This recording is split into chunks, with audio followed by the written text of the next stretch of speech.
Trish. Welcome back to my kitchen. This video is part of my prepper series. I think a lot of us have the idea that we want to be better prepared and able to weather the storms, but the most difficult part of making any change is getting started. Where do you start? You might be in a season of life where you're just starting out and you're living in your first apartment and money is tight, or you could be starting over and this is a new adventure for you on your own. Maybe you've lost your job and money and resources are a little tight. You don't want to make a mistake and buy the wrong things. Today, I'm going to talk about the things that I consider to be pantry staples that are a must-have.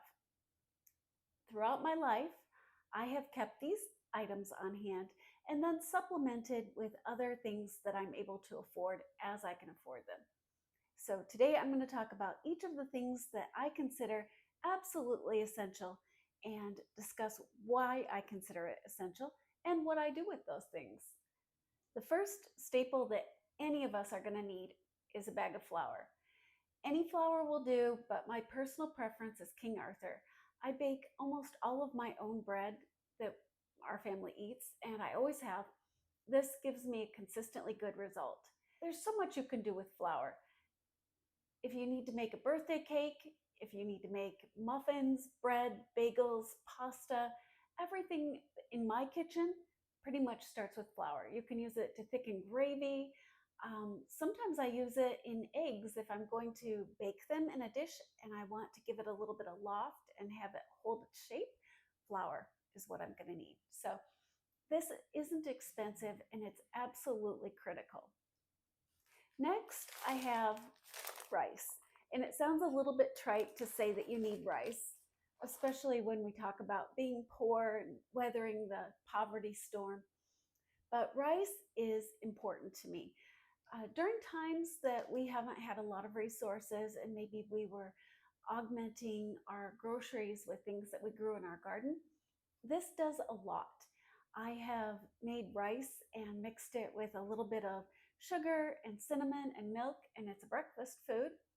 Or I make rice and I fry it in a pan using my olive oil, a little bit of vegetable seasoning, and a fresh carrot and some peas from the garden. If we're lucky enough to have an egg, we toss that in there and we've got vegetable fried rice. You can also make a broth with your bouillon and your rice and throw in whatever vegetables that you have in the fridge or in your garden, and you've got soup. You can make a casserole.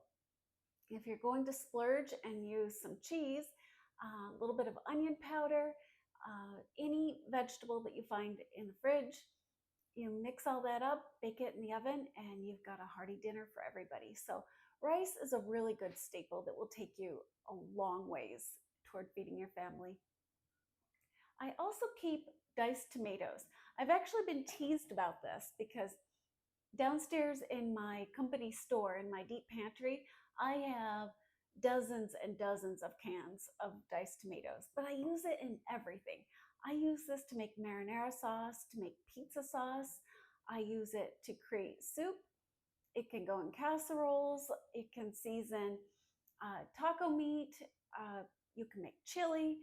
There is no end to what I can do. It even makes a good soup base. If you're going back to, you've got rice or noodles and some flavoring and a vegetable, you cannot go wrong. This will never be a waste of money. Because we are plant-based in my house, we also go through a lot of beans. And I find that dark red kidney beans are a great staple. I sometimes crush these up and fry them and make it taco seasoning, the filling in place of ground beef. I also cook them with either rice or pasta and make that the protein for our meal. You can put an onion with it or some onion powder. It makes a really good topping for baked potatoes and it's very complete and filling nutrition. So beans don't cost a lot and the red kidney beans are a favorite in our family. I definitely recommend keeping at least a couple cans on hand. Olive oil, it seems kind of a little bit strange, but I like olive oil because it can take the place of butter, which is horrendously expensive where I live. Olive oil This only costs about $4 or $5 from Walmart and it lasts forever. You can put it on fresh bread. You can use it in soups to bring out the flavor a little bit more. You can use it for frying. You can put it on pasta with just about any herb or seasoning, and it really makes it feel complete. Next, we have cornstarch. I use cornstarch to make gravy, which kind of makes every meal feel a little more special and complete. So, cornstarch is really important to me. I also put it in casseroles where I use raw potato or sometimes noodles. If I think that the noodles or potatoes aren't going to absorb all of the liquid in the time I'm allotting for it to cook, I will sprinkle some cornstarch in there. I use it in my spanakopita, in hand pies, in anything that I don't want to end up soggy and wet, that I need it to be kind of a firm texture. So cornstarch really gets me through a lot of tight spots. Baking powder. If you have baking powder on hand, there is no end to the joy you can bring to your family. I use this in biscuits that don't require any kind of other leavening agent like yeast or beer. So things are really tight. I always have baking powder. I can put this in with the flour, mix it up, and I can make biscuits. If I want to get fancy with it, I can add some garlic, some parsley, onion, rosemary, and it really is delicious. I also sometimes make pizza crust with this. I use it in the filling for tamales. A lot of good uses for this. Vanilla. You want to have a little bit of joy in your life, even when things are tight. Between your flour, your sugar, your vanilla, and your baking powder, if you want to add an egg and some water, you can make a cake. And that is really just the pick me up that a lot of us need. We want to celebrate the happy times, whether it's a graduation or a birthday or a new family member or just an achievement at school. Somebody did really well. I like to have the things that I need on hand to bake a cake. And again, you can always augment that with other things that you have in your garden, like a carrot or a zucchini. And that just makes it a lot of fun and feels celebratory.